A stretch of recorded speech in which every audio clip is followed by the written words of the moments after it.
Onside Kick. Ricky Widmer here, along with just Dave Oster this week. Hey, guys. As Dave, Mark's gone again. Work is getting too tough for him. Work, school, a little combination of the two. He's got a busy life and just no room in it for us, apparently. No room for football either, which I don't know how anyone could do. I don't know what I would do without my football-filled weekend. It is a rough life living without football. But we had some... This podcast is going to be our Week 1 recap. Maybe a little preview towards the end, but I think the first thing we got to start off with, the big news. Ray Rice no longer in the NFL. Ravens released him after the video that was released by TMZ. And my only thing that I was upset about with this had nothing to do with the video, nothing to do with the Ravens releasing him. Really? It was that the Ravens, okay, you release Ray Rice. Who do you send out to talk to the media? Your head coach. John Harbaugh is not a guy that's going to say, yeah, well, you know what? We did this, because of that. He's the head coach. He's going to be the guy that says, well, you know what? We got to take this and move on. We got to worry about football. I think someone like maybe Ozzie Newsome should have been out there. More of a figurehead of the franchise. GM, the owner, Ozzie should have been out there answering these questions. You don't send your head coach out there and just say, we're too scared, so you go ahead and do it. I say Harbaugh is not exactly known for his way with words. He's a very blunt man. He avoided things pretty well, I would say. He's more focused on next week and how to work around Ray Rice no longer being there, more so than handling the situation itself. Well, it would be like if this were the Patriots, it'd be like Robert Kraft saying, "Okay, Belichick, you go talk about it." Yeah. Okay, Belichick talking about this is what his tight end that he lost. This is what we're gonna do. I mean, we gotta go out and play for this game. That would be Belichick because you can barely hear him. Yeah, he just mumbles his way through it and then wander off halfway through what you thought was a sentence. But that was my only complaint about it. I think the end thing is that he's gone. He's out of the league. I know he can he can apply for reinstatement after so many this and that. Doesn't matter. He's gone. Interesting thing, though, that I think you got to keep a mind on, LaMichael James asked the 49ers for a release, and they granted it also on Monday. Does he think he's going somewhere else? Maybe a new opening? The first thing I said was he's going to the Ravens. It's hard not to think that. It's a surprising move. Even more surprising, I guess they let him actually go. I think this guy's an offensive weapon. Obviously, the Niners think they can do without him. Yeah, but this is the one thing I was thinking about from the Niners, and the reason why I kind of feel like they were okay with letting him walk. They have Frank Gore, Carlos Hyde. I almost said Kendall Hunter. I don't know why. Carlos Hyde, 7 carries, 50 yards. He vultured Frank Gore's touchdown. Thank you for vulturing my touchdown because he's on my fantasy team. He had a pretty good start to his NFL career. Carlos Hyde, to me, basically said, I am the heir apparent to Frank Gore. Yeah, I have to agree with you. He definitely made his claim early and often, especially that vulture of his touchdown this game. So I'm really happy with Frank Gore. Right now, I'll be honest, I was like, does he still have the legs? Does he not?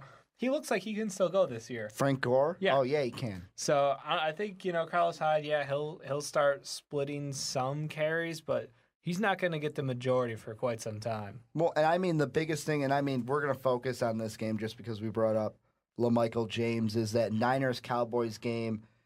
The Niners looked like a team where, Dave, your Bears have them next week. You should be scared of them. That's what I'm saying. Where the Cowboys looked like, does Romo have enough in the tank? I'm not even scared of the Niners. I'm afraid of how bad the Bears are. Let me put it that way. The Niners looked very impressive, though. I'll give you that. Performance-wise, I think their offense came out, shots firing right off the bat. The defense really stepped it up a notch. And honestly, overall, it was a really good game to watch, unless you were a Cowboys fan, I would guess. Well, I mean, the tale of two cities is how I described this Cowboy offense from the game, where one hand, the positive. I'll start with the positives.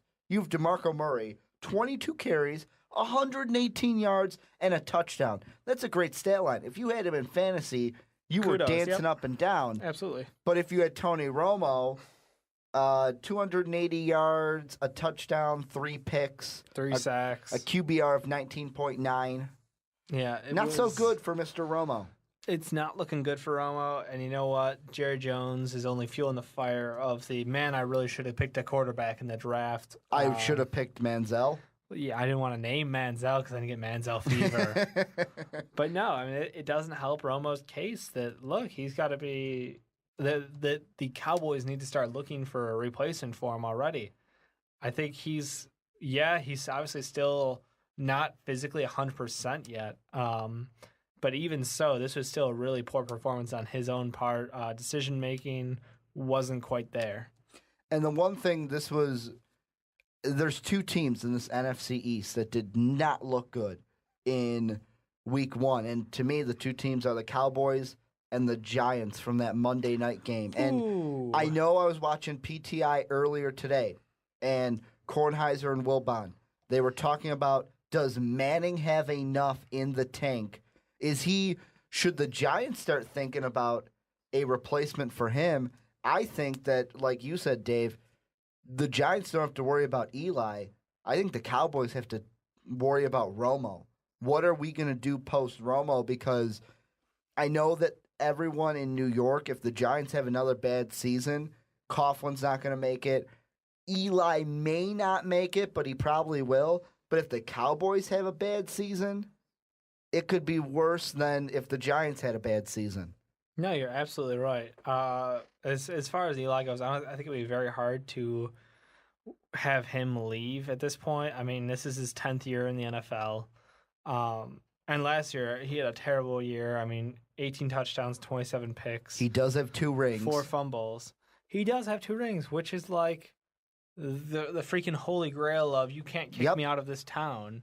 I mean, every time they tried to get rid of Coughlin, he'd be like, really? I feel another Super Bowl coming around right about now. Well, and that's the thing that PTI was talking about, where it seems like right now with the Giants, this is the time of year where they do bad out of the gate. We're all talking about, they're going to have another bad season. Coughlin will be out of town, and they just turn it on. But I'm really questioning if the Giants can turn it on. No. If they can do another Super Bowl run type performance. It absolutely is worth questioning at this point. Eli is like flipping a coin, though. Some games he can turn it on, and you remember, that guy has last name Manning, and he proves it. He goes out there, he slings the ball around with the best of them. But to be honest with you, more so as of late, it's been, now he's known for his picks. He's known for his poor decisions. Obviously, he's got no help on his front line. He's got a new young tight end, Donald, who looked pretty good, Larry Donald, in his first game. But look, there's a lot of room for growth at this point. This Giants team, hopefully, only way they can go is up, because that game was just flat out embarrassing. Honestly, the Lions seemed to slow down. I mean, they opened up in that first quarter 14-0, and they still had like 5 minutes left in the first. It was absolutely an impressive use of their offense. Well, and the one thing about the Giants that I'm kind of thinking has to get a lot better, and what I was noticing during that Monday night game is Gruden kept pointing out that Eli Manning's kind of like a third base coach in this offense now. Well, you'll see him.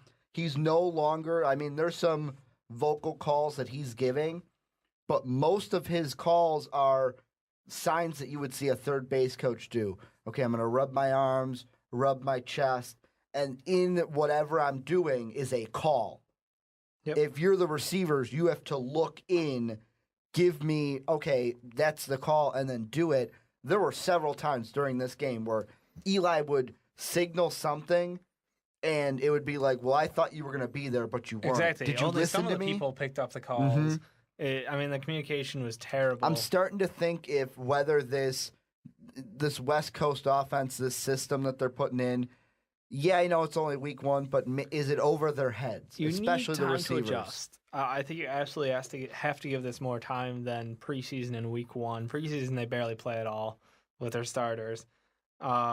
No, you absolutely need more time to really drill this into everyone's head, because once it gets going, it can be really efficient. We've seen it be fantastic for other teams. There's no reason the Giants can't pick this up after a little bit of time.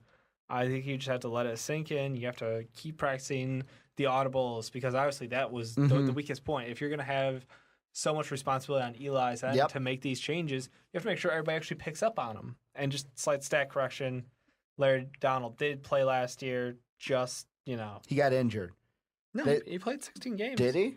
Played There was 16 one games. player that I can't remember who where Tirico made the mistake where he's like, oh, this is a rookie. Oh, wait, no, he's not. He played last year, and I thought that was Donald. No.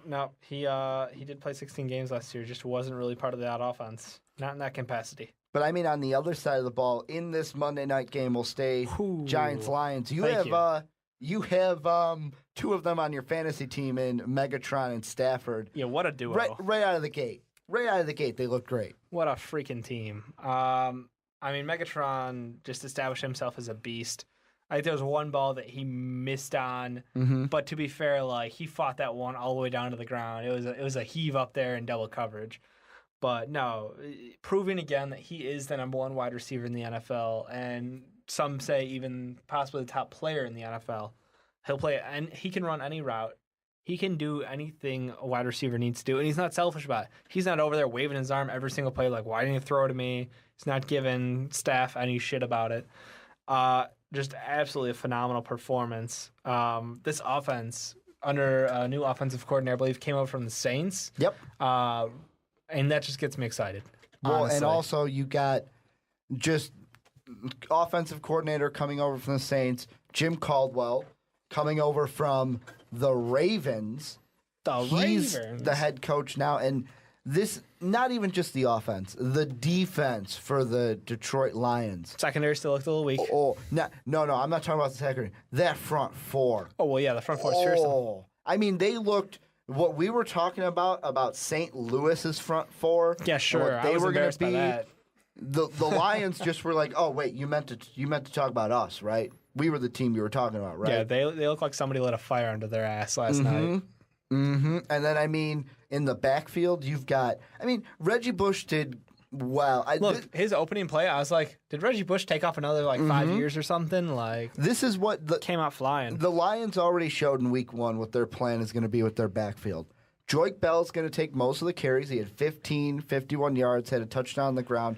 Reggie Bush is going to have some carries, but he's going to be more of that receiver out of the backfield. He had 9 carries compared to 6 receptions. Right, and those carries weren't very effective. I don't know if it was more situational, he was maybe set up in some positions to succeed a little bit better, but you know what? It looks like his days of rushing going to be coming down to an end, but he's still a very valid option in that offense coming out of the backfield. They could use him maybe like how Darren Sproles used to be used in, New Orleans. Well, I mean, Reggie Bush kind of was in New Orleans when he was there, too. No, I know. So, but I mean, he kind of knows what offensive coordinator comes over. He's used a running back in this situation before. Absolutely. He had used Reggie Bush when he was there previously. You know who I can't wait to see finally get, I'm going to use the word integrated in this Lions offense, is rookie Eric Ebron. Really? Because I know he was only targeted twice, but what it looked like to me, and either Tirico or Gruden said it, and I was like, yeah, that's what it looks like.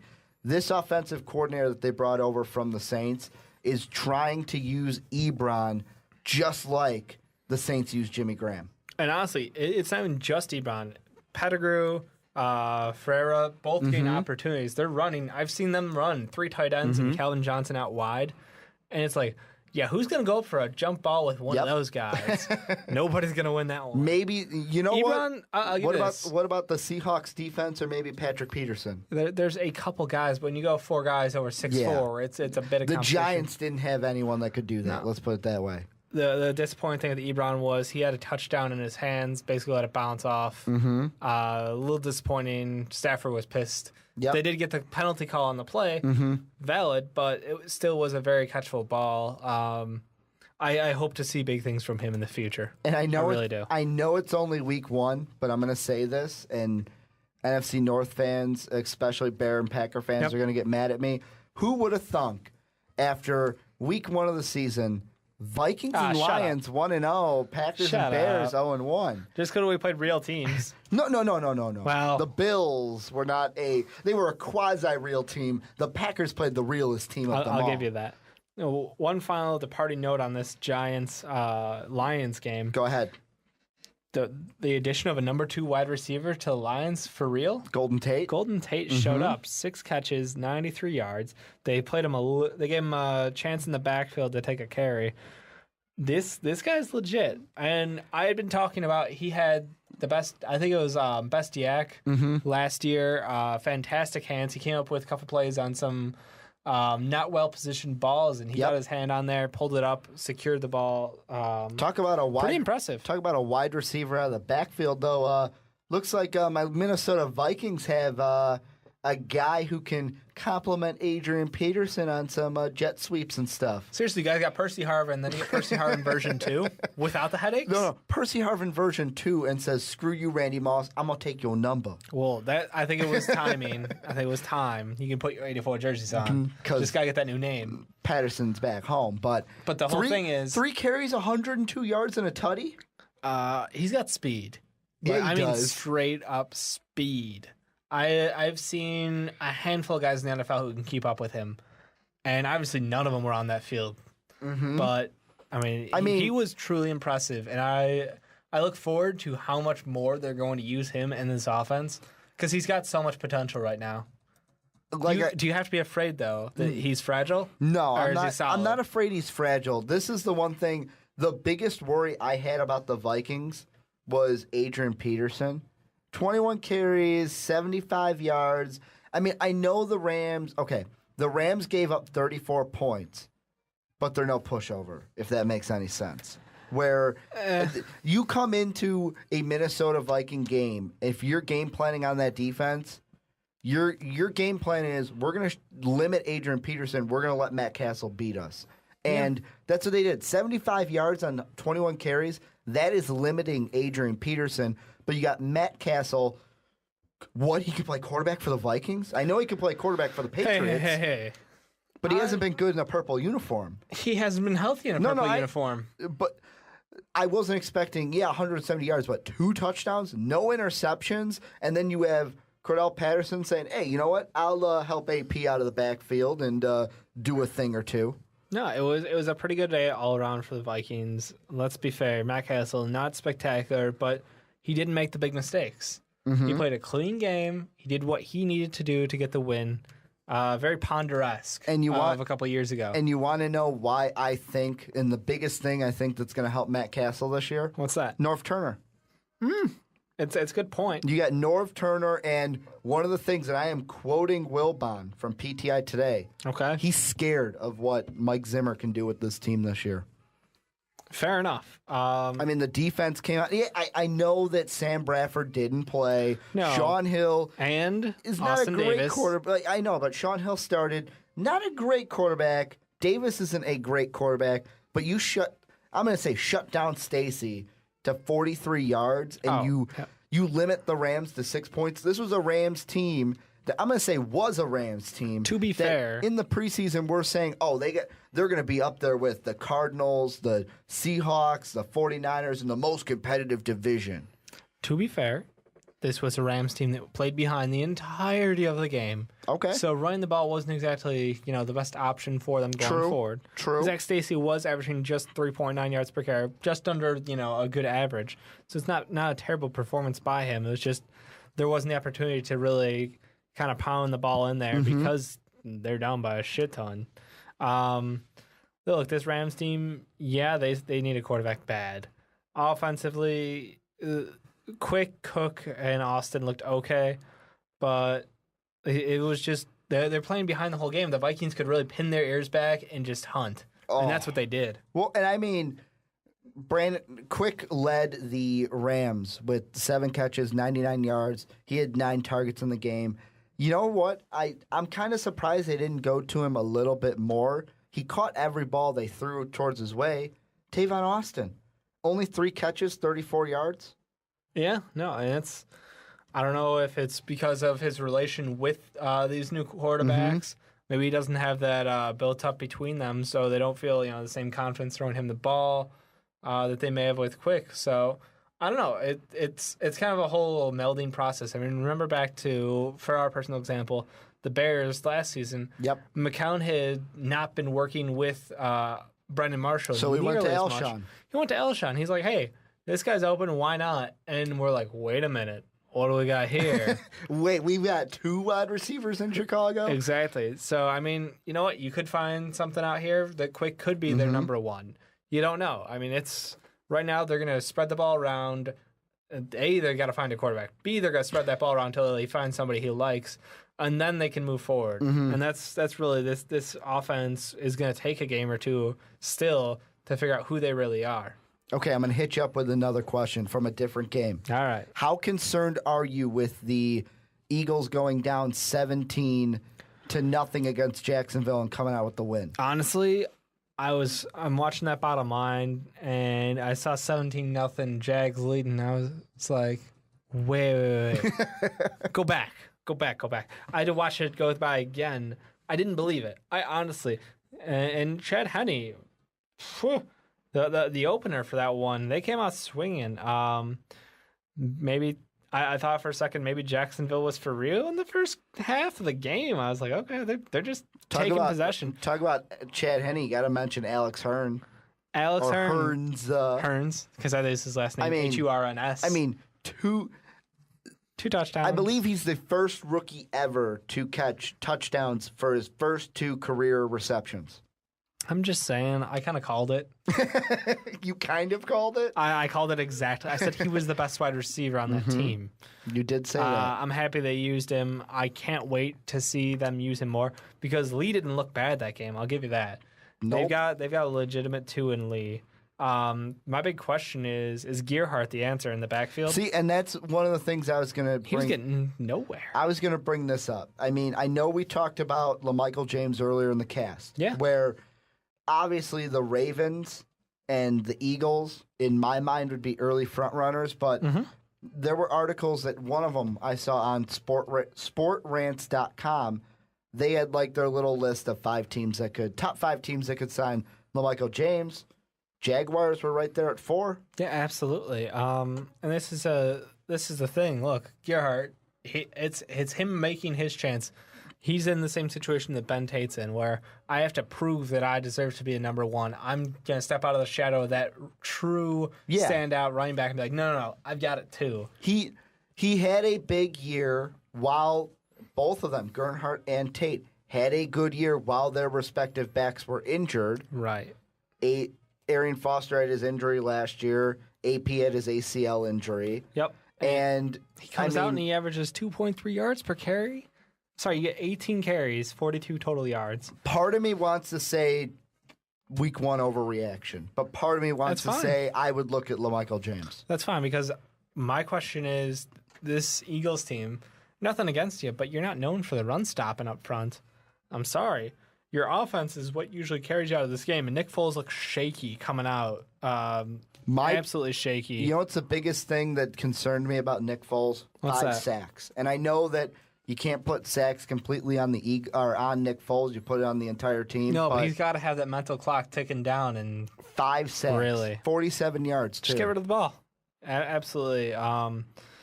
Interesting. Darren Sproles had a very good performance this game. Standout, I would say. That's why I picked him up in fantasy, right? Honestly, I didn't expect his role to be this big at week 1. Maybe, down the line, yes. But the way I see Darren Sproles working with this Eagles team, and I've said it before, is think about what his role was with the Saints. Now you put a fast-paced, they're running plays. 17 seconds, I believe, between plays was what they were averaging against Jacksonville when they started rolling in the second half. But that kind of a speed with Darren Sproles and LaShawn McCoy, it's going to be fantastic. If the Eagles can get it together and they don't flop like they did coming out right out of the gate. Absolutely. I don't know whether Nick Foles and the Eagles, was it week 1 jitters? That's a legitimate question. Nick Foles didn't look good in the preseason either, though. So I think this is a reality call for Nick Foles. He made me worried. You had a fantastic rookie year. You done got found out, though. Teams have a year of tapes on your team, your fast offense. And look, it's not so impossible to figure out. Whereas, you just say teams got tape to look at you. I just think Super Bowl champions, that defense looks fierce. Ooh. They opened the season and were like, we're making a stand. We're still number 1. Yeah, no hangover. Holla at ya, boy. You're going to come get us here. Yeah, there's absolutely no Super Bowl hangover for this team. Russell Wilson, You know what's surprising? He was phenomenally proficient in the first half to the point where it was like, he's really stacking up there with Rodgers. He outperformed Rodgers. He did. But the fact that he was going like, look, I'm only going to throw when I need to. We've got this ridiculous run game. And I felt like they made a mistake letting him throw more. Who, Wilson? Wilson, yeah. He looked good because he knew the throwing downs. He knew his wide receivers in the position. I felt like they even went away, and they could have been better. This is a team that smoked Green Bay. Like, it wasn't competitive. The score is not even, whatever. It could have been 36-7. And I mean, that defense made Aaron Rodgers look, and I'm going to use the word pedestrian. Made him look pedestrian. That might be putting it kindly. Well, I don't know. I mean, he obviously didn't have a good game, but a big thing to take away from this is look at the yard after catch that Green Bay put up there. Insignificant. Like, seriously, Green Bay's whole thing was like, look, we can throw slants, we can throw crosses. Our wide receivers make plays after they get the ball in their hands. Then the Seahawks on offense were like, we're just going to run Percy Harvin over the field, hit him, and let him get yards. You just say the word jet sweep, and that describes what the Seahawks did to them. And then on top of that, we're going to have a guy like Zach Miller. I mean, he only had 3 catches in the game, but he looked pretty damn good He stood out a bit. Yeah, I mean, Percy Harvin obviously was just phenomenal this game. And it really shows honestly, between him and Cordero Patterson, offensive weapon is truly put together. I mean, these are guys you can line up anywhere. You can put them in the slot, you can put them out wide, you can put them in the backfield, you can put them as split backs. It doesn't matter. I wouldn't be surprised if we see him taking a snap just because. And I mean, I'm looking at an article right now from the Journal Sentinel in Milwaukee, and I think the Packers kind of dodged a bullet with Eddie Lacy coming out with a concussion. Yep. Not a serious injury, though. He should be back for the team's Week 2 game. Dodged a bullet because if Eddie Lacy had to take some serious time out with a concussion, I don't know if Starks be a guy to... Him. Yeah, he performed very well in the playoffs last year. I would rather have Eddie Lacy, though. Yes, I agree with you. I think Eddie Lacy is the number one for a reason. I think Eddie Lacy didn't perform well here because compound the injury, and the Seahawks just had his number.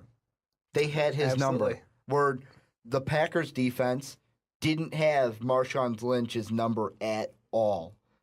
Skittles. He was eating Skittles all game. Yeah, I mean, watching guys bounce off of him, I felt a little bad for HaHa Dix. Get off me, boy.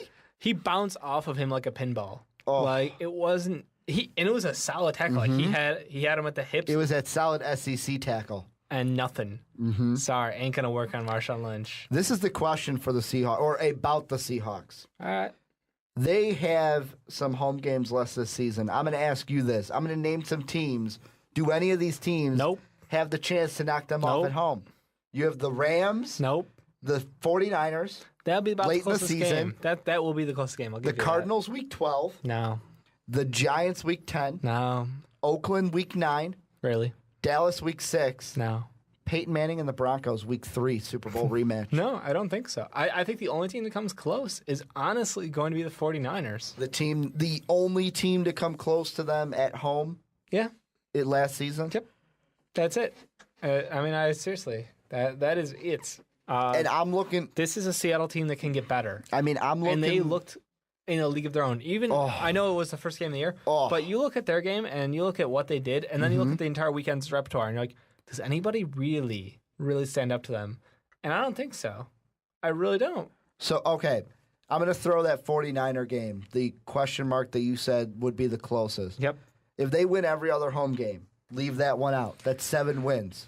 Then you look at the road games. Next week against the Chargers. Chargers looked terrible. I'm going to say terrible in their Monday night game. Phillip Rivers did not look good. They let the Cardinals come back. That entire first half, I mean, snooze. If the Cardinals would have came out and played some offense, the Chargers would have been buried from the beginning. Seahawks are going to own them. Redskins on the road. No challenge for the Seahawks. Nope. St. Louis, after their Week 1 performance, right now I would put it at a no, but the Rams can obviously change, but they're not going to get the win. Carolina doesn't win on the road. The Chiefs don't. The Cardinals maybe. and San Francisco. So that's 3 games if you count both 49ers and then that road game against Arizona, because I don't think Arizona can beat them in Seattle. That's 3 losses. Okay. 13-3. That's a possibility that they can do again. It is. It seriously is possible. No, I'm excited for it. I want to see them just beat teams back and forth because they are that much better than these teams. So I want to see it happen. I think the Seahawks really are in the league of their own at the moment. But this Niners team, you want to talk about their game a little bit? Yeah. Well, I mean, we talked about it a little bit earlier, but we focused more on I want to talk Tony Romo. Say, we talked about the bat of Tony Romo. We focused on Tony Romo. I mean, we mentioned Carlos Hyde, but that was about it. Kaepernick looked sharp. At least I want to make that as my one point. Yep. Look, if there's the whole fear for me was his development going forward, and if he would still rely heavily on his legs to get him out of trouble. He still has the legs, but he's looking downfield a whole lot more, and that's what I'm excited to see. He may leave the pocket, but his eyes, watch him, downfield. That is fantastic news. That means that he's not going to try to RG3 it. He's not going to break his leg. Well, I hope not. Speaking of RG3, I don't want to mention that game too much because, I mean, the Texans just demolished the Redskins, but I'm just going to throw this out, Dave. Yep. You might have been wrong about the Redskins. You might have been wrong. I was wrong on the Redskins. They were not the team you thought they were. They aren't who we thought they were. We're gonna go from the NFC West to the NFC East, but we're gonna use an NFC West reference on that one. Okay, yeah. They are not who you thought they were. The one thing I was gonna bring up: 2 of the biggest divisional games this week for me. Yep. Saints barely losing to the Falcons in overtime. The Falcons, to me, look like Hard Knocks didn't even phase them at all. They look like a new team. And then you have the Bengals and Ravens. The Ravens looking bad at home and letting the Bengals get the win. Yeah, and that one was... I don't know. Do you want to give the credit to that Bengals defense?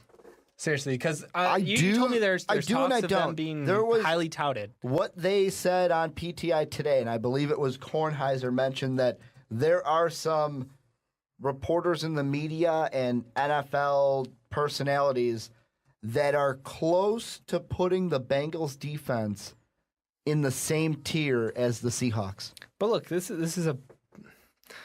I don't know. I think you really have to see them play a little bit more than the Ravens without Ray Rice. Wacko Flacco was in full effect in this game. He was just...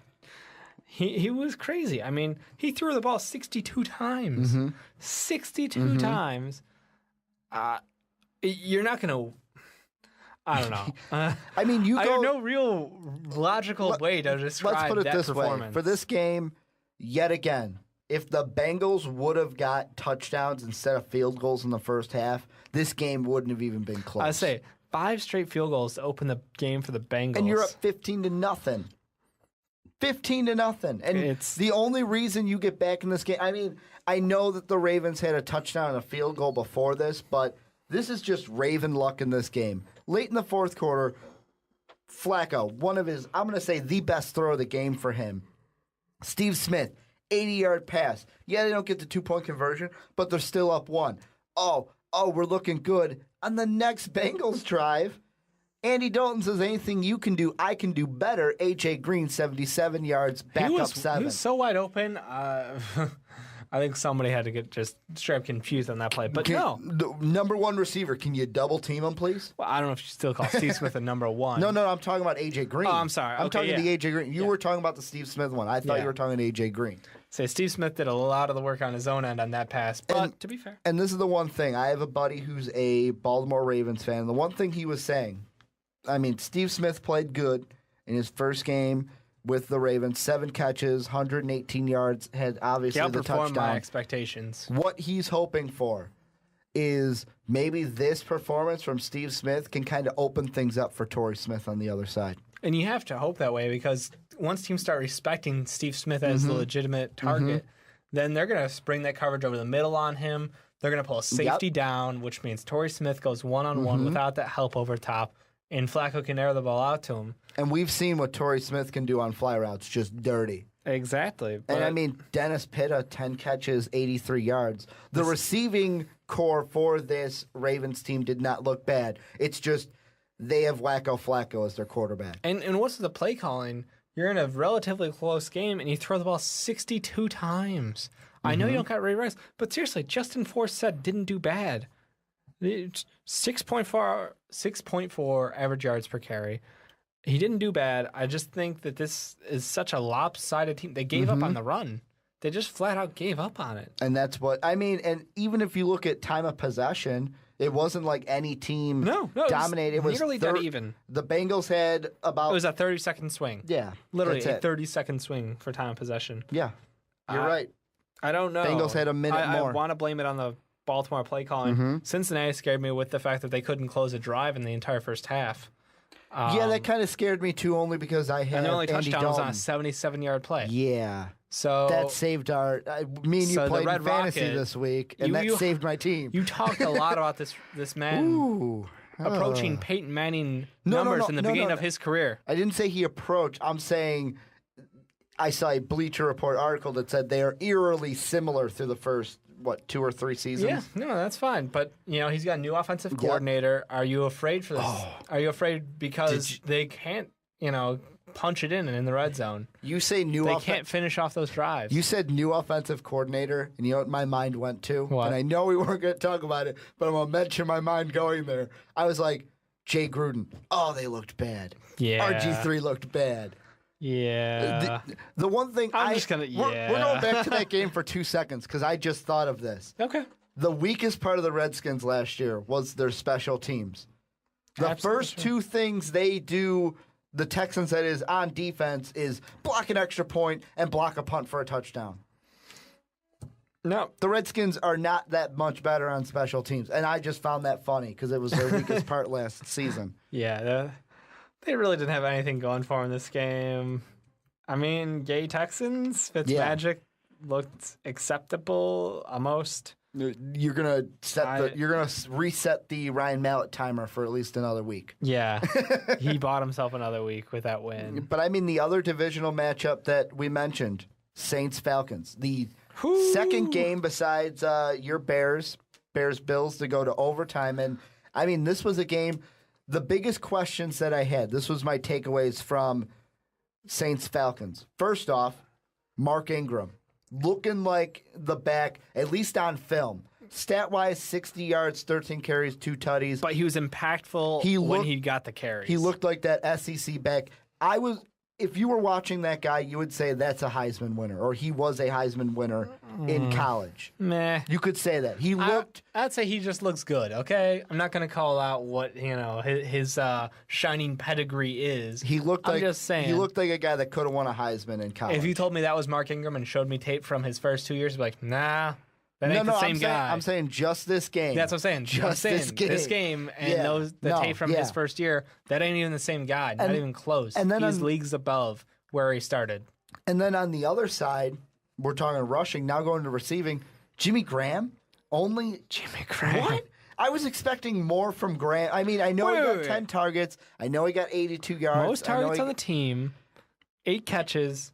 I'm just saying. Maybe I'm thinking of it from a fantasy aspect. Because he didn't get that big touchdown. No, he didn't. And I mean, but Brandon Cooks, your boy. Your boy. The man is quick. And maybe that's my new thing. I like Percy Harvin. I've liked Percy Harvin. I'm not jumping on that fan boat. No, I've liked him since the start. You were talking about Cordell Patterson or Cordella Patterson. Yep. And Cooks. I mean, these are 3 electric guys who get the ball in their hands and they're just gone. And Cooks looked great. He is going to be a fixture on this team. I find it funny, I think too. Brees has got a smile ear to ear. I mean, this offense just keeps rolling. I find it funny because coming into week 1, everything that I was seeing fantasy news was, beware, Cooks could be a fantasy dud week 1. Entirely possible. This is a Drew Brees-led offense where he's going to throw to any wide receiver, any tight end. He'll throw to 16 different targets in the game if you give him the chance. So he doesn't usually play favorites. I mean, his number 1 unofficially, or outside of Jimmy Graham, had been Marquise Colston. Colston, I think, only led the team in catches 1 out of every 3 years. Yeah. The ball would really float around this offense. But, that's what helped it succeed, because it didn't matter if you had a guy out for the day, because next guy up is going to get the ball just as much. Let's look over at the Falcons, and I'm going to give my initial takeaways. First off, Steven Jackson, really? Old man. Are we really going to stick with him for long? Because he only had 12 carries. I know Devonta Freeman didn't 2 carries, 15 yards, but there was one play. I can't remember if it was a rush or a catch. He looked good out of the backfield. And I was like, you know what? This is a guy where even Jaquiz looked better than Steven Jackson. Yeah. Wow. It's sad, but he did. Steven Jackson, I seriously, age is catching up to the guy. Mm-hmm. He's been put through a lot of downs, a lot of carries. Yep. I think this is truly him winding down. And that's honestly, You're talking about Steven Jackson? I absolutely am. And that's one of the things I thought that was going to be like similar to Frank Gore over for the 49ers, but it's not. Gore's still got legs. Steven Jackson, no, I'm sorry. By mid-season, I think he's going to no longer be getting the majority of the carries.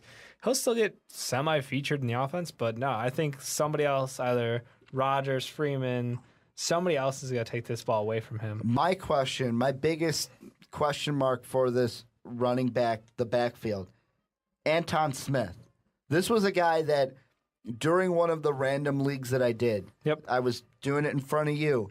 I was like, this is that back that is that rookie out of Florida State. And I'm like, I drafted the wrong one. He had a big catch, 54-yard touchdown. I was going to say, but that was one play. He had his one play. I wouldn't get your hopes up on him being a week-in, week-out performer. But Matty Ice looked good, almost 500 yards. He turned Devin Hester into a wide receiver. How many years have we been waiting on that? Devin Hester he made his first catch, and I sat there and was like, he can catch the ball? Targeted 6 times, caught it 5 times. He can catch the ball? It's freaking lightning in a bottle. Like, I thought his hands just were like stone. He dropped everything. I thought he could only catch it underhanded. Like, it had to be coming down from, like, a loop. And it couldn't be it could be a spiral because punts spiral. But yeah, I mean, it had to be at least 10 feet over his head so it could, like, just land perfectly and he could just catch it, But no, he's a legit wide receiver. And apparently, I don't know. Even look at the other 2 main guys. Julio Jones looked back from his injury. Yep. Roddy White looked like a totally different wide receiver than we saw last year. I'm happy to see them both back and healthy. They're still not the number 1 and 2 combo in the league. No, because that combo's in Chicago. Our discussion about it could be in Detroit. It could be in Detroit. It could be in Chicago. It could be in Atlanta. Either way, friggin' offense is here. But the top 3 are Detroit, Chicago, Atlanta. Mm-hmm. Definitely, right? Without a doubt. I'm trying to think of other ones, and I can't. I can't off the top of my head. There's not another combo up there yet. Maybe one will develop during the season. I'm trying to think. Maybe Cooks and Graham? And I mean, I would want, just because of name, I would think Fitzy and Floyd, but really now it's not just Floyd and this is the thing, and I know this is getting on a random topic. One of the things that I think is going to hurt Larry Fitzgerald this year is in that offense, the Bruce Arian system of how they're doing things. They're running that offense for what is going to get us yards now. It's all about Carson Palmer making his reads. It's no longer, we're going to go to that guy. We're going to go to you no matter what we're doing on this play. It's make your reads, make your progression, and go to what's going to get us yards. No, and that's not necessarily a bad thing. Bad thing for you fantasy-wise, but this offense was their weak point last year, so they're really trying to focus it and diversify it out, I guess. So, no, I don't know. It'll be interesting to see where they go, but I really hope Fitzgerald gets to see a little more of the ball going forward. And the last thing I was going to say about the Falcons, to go back to that game, that defense, if you watched Hard Knocks, you heard the whole Falcons team kind of preach physicality and being a tough team. They look tough. Yeah, they did look tough. They forced, 2 turnovers in the game? I know 2 turnovers tough, isn't but still great. They gave up 34. I mean, these are 2 high-powered offenses. Yeah, but I'm keeping that to A, you're playing Drew Brees, B, Saints-Falcons are always close, especially when the teams are good. Do we want to talk about the suck bowl that was the Sure. Jets and the Raiders? I want to talk about David Carr. I almost said Derek Carr. He was avenged. I want to talk about David Carr. All right, seriously, guys, this We got to game talk about the was- bicycle kick, too. It was not a great game. Let's just be honest. You know what was my favorite play from this game? Bring it. I mean, Chris Johnson, we got to say that, surprise, he had 68 yards on 13 carries. Yeah, I thought he was toast. I honestly, CJ Noke. And as a receiver, Congrats. he had a tutty. Yep. But my favorite play from this game is they bring Michael Vick in for his only pass. Yep. They give Mike it to Vick package. They give it to Chris Johnson. He runs to the right. Chris Johnson behind the backfield throws it across the field laterally to Michael Vick, and Vick can't hit a wide open receiver in the back of the end zone. A play drawn up by Rex Ryan, the offensive coordinator, whoever, to this is our morale boost. You get that, and it's like, wow, we're You on literally top earned of the yourself world a free right touchdown. now. Yeah. And he couldn't follow up on it. That was his only pass of the game. His only pass of the game. He was 0 for 1. Yep. Geno Smith looked not terrible, though. Hey, how about that? I mean, 23 of 28, 221 yards, 1 touchdown, 1 pick, and only 2 sacks. This is an improvement from last year. Happy about it, because honestly, I didn't think Geno Smith was going to make it a whole year of playing without being booed off the field with Vic Chance coming in not too soon after. But no, he's got some potential. It looked like that offense started to move. Eric Decker definitely helped out. He got 5 receptions for 74 yards. He's not really a number 1, but he is in disguise. He is for the Jets. I'll just say that. Mm-hmm. He may not be number 1 elsewhere, but on the Jets, he certainly is their number 1. But this team has got a ground game. They can just go. This reminds me of, and I know it's only week 1, but Ivory and Johnson, kind of shades of Green and LT. Yeah, it's definitely from a couple years ago when they went back to the playoffs with Sanchez. And if Geno Smith can be keep going along this line and at least be smart with the turnovers, they can do the same thing all over again. And Geno Smith has higher potential cap than Mark Sanchez does. First off, Ivory and Johnson looked way better than the 2 running backs for Oakland. Yeah, the old and over the hill crew. Run DMC and MJD. Yep. So McFadden only had 4 carries. Kind of surprising. I was going to say, is that weird that MJD only had 9, Run DMC had 4? I was a bit surprised, but I mean, let's be honest. Jones-Drew didn't get off the ground. He had a 12-yard carry as his longest carry of the day, and then 8 carries where he got nowhere. Yep. Seriously, nowhere. So, I don't know how much more you can bounce your head off a brick wall before just giving up on that run game. And because of that, because of the reason why I wanted to bring up the run game was because of how bad it is, Derek Carr didn't have a bad game. I mean, you look at his stat line, 151 yards, 20 of 32 from the field, 2 touchdowns, the biggest key, no turnovers for the rookie. And I know one of his turnovers, you're sitting there going, Ricky, well, it came in garbage time. With a minute and a half left, they pulled back. I know they could have got the onside kick, but they weren't going to get the onside kick. No, not so really. It was basically a garbage time touchdown to James Jones. But Derek Carr didn't look bad. He looked like the future of Oakland to me. Not the stellar future, but hey, we've got something to build on that's not Matt Schaub.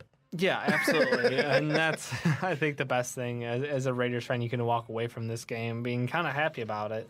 Rod Streeter, Jones did decent jobs. I mean, obviously, they moved the ball a lot late, like you were saying. But you know what? I think this team is going to be okay going forward. Mm-hmm. I think Carr, yes, he didn't do, like, blow your mind out fantastic. But another one of those games where it's like, all right, it's a good start, and we'll build from there. Honestly, it's not hard to win in this league if you play smart, if you keep the turnovers limited. They just got to find out if anybody in that backfield can still play. Remember when we did our Raiders preseason preview What's our with parade count? The editor from Just Blog Baby? 4 wins, and they're throwing a parade in Oakland. Yeah, and they were close on this one, technically, from the score, but yeah. Under over, how many people show up in Oakland compared to the L.A. Kings parade? Because that one was a little weak on itself. I mean, we've held off for a long time, but Dave, I'm going to let the dog off the leash. Talk about that Bills-Bears game. Cutler being Cutler, I don't know. It was a bizarre start to the game. So the Bears' offense So looked, it's Cuddy being Cuddy. yeah, the Bears' offense looked fantastic on that first drive. And then nothing. I mean, we lit up the offense. We start off, Forte got the ball, looked good. Marshall got a touch. Elshon, fantastic hands. And then Bennett in the end zone. And it was like, are we watching the same offense? Like, normally Cutler starts the season by promptly throwing a pick. Like, And that's then how it he gets announces good. to everyone, all right, the regular season's here, guys. Throw my pick. Got it out of the way. Let's move forward now. No, we started off great, and then went downhill so hard. Our offense couldn't move the ball. I think we got cocky. They tried, trick plays back-to-back in the second drive, and I'm like, why? We just had phenomenal momentum, and you just kicked it. You just threw it on the ground, and you kicked it. Is Tressman the play caller? Is he the main play caller? Right? I'm not 100% on that, I'll be honest with you. But whoever it is at this point, I'm a little curious why we went to that. Hey, at least you don't have Mike Tice on your staff, right? True. Going forward. He can Cut- sit on the bench comfortably. He doesn't have to run Cutler's away. not going to sit down and be like, don't sit next to me. You sat down, I'm going to stand up. But Upside, Forte, great game. 82 yards on 17 carries. I mean, our offense ran through Forte, went through his hands. Seriously, the second half was like, hey, remember that guy who was really good on our team? Nobody talks about? Let's use him. Why not? And crazier things. And then it was like, whoa, we moved the ball. I mean, I understand the fact the Bears are really trying to that pass-heavy offense. Cutler threw 49 times. But honestly, this offense going through Forte, whether it's a catch, whether it's a run, either way, he's the key to our success going forward. Yeah, I'm but I happy think with our new wide receivers. I think you also have to look at the defense. Wow.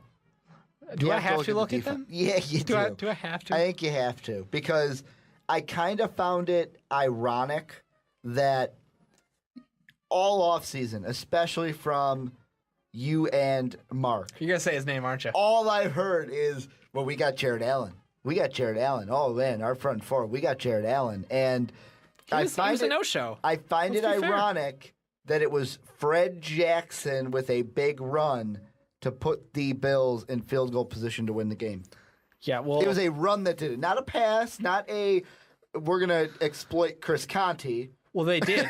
Fred Jackson exploited Chris Conti on that play. Did you not see him push him back about 12 yards before finally shoved him gracefully to the ground? Be like, I'm through with you. You're last week's garbage. Get out of here. Get off me, boy. Seriously. It was like he was throwing on a rag doll out there. But, I don't even understand. Chris Conti, I'll give you this. He made a great interception. He was happy. He We're had a all great happy. hit earlier in the game. Yeah. One hit.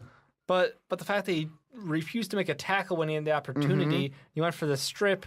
Huge mistake that late in the game when it's that close. Was he trying to channel his inner Peanut Tillman? He was. You saw him go for the strip, and that was like a great idea. Not in this situation, Conti. But no, the front for the Bears did not look great. McClellan, I wanted to just bounce my head off a table watching this man. He does not deserve to be a starting linebacker. I mean, maybe you put him in rushing or in passing downs and just let him go all out blitz the quarterback. But that's about all he's good for at this point. I want to see Bostic get more playtime. I'm not a huge advocate of him because he looked so clueless last year, but I would rather see him out there than have McClellan out there. I'm going to throw this out there for you, for Bears fans everywhere. I'm looking at the schedule, and of course, all of these thoughts that I'm having are mostly geared off of some hashtag week one overreactions. Fine. But you've got, let's just look at your next three games. Yep. On the road at San Francisco, loss. On the road at New York, the Jets win. I hope so, yeah. At home against Green Bay, toss up because Green Bay looked bad, but they played the Seahawks. You played the Bills. That's my thing. That could be a loss. Depends if Eddie Lacy's healthy at that point still. At Carolina, Carolina looked decent against Tampa, but they're going to get Cam Newton back. So Yeah, Cam will be back be for that afraid. game. At Atlanta, Atlanta looked great week one. Let's just be fair. The Bears gave up 193 rush yards that game. Miami, 193. at Miami, that would have been, or at home against Miami, that to me would have been a Bears easy win, but Miami can play. Miami beat the Patriots? Okay, that Week run. one? That was, again, No Sean Moreno coming it was out. impressive, but it was one of those, what the fuck just happened? Because I flipped off. Patriots totally cruise controlling, up with the lead. and I flip away, come back, and I'm like, Dolphins tied it. Okay. Dolphins are leading. Game's over and Dolphins won. What? I'm going to give you we'll do something right now. I don't know if you have one, I don't want to go totally negative on the Bears. No. High. You don't have to go negative on the Bears. We'll do fine. a thing to end the podcast. Biggest overreaction from week 1. My biggest overreaction by the bye week for the Bears, which is week 9.